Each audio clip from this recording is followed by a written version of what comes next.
Hi అండి. మట్టి పాత్రలో వండితే ఫుడ్ నెమ్మదిగా ఉడికి మంచి రుచినిస్తుంది. ఫ్లేవర్స్ అన్నీ బాగా కలుస్తాయి. ఆరోగ్యకరం కూడా.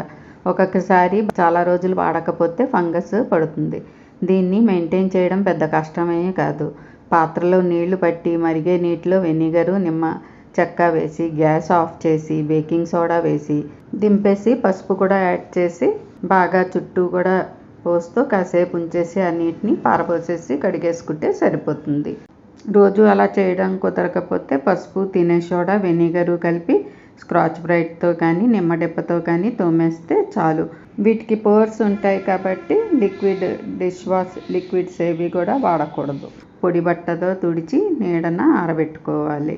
లో హీట్ మీద వండుతూ ఫ్లేమ్ను అప్పుడు పెంచుకోవాలి. లేకపోతే హై హీట్ మీద క్రాక్స్ వచ్చేస్తాయి. ఈ టిప్స్ ఫాలో అయితే చాలు, ఏళ్ల తరబడి నడుస్తుంది మీ పాట్ లవర్స్. నచ్చితే ఈ వీడియో ప్లీజ్ సబ్స్క్రైబ్.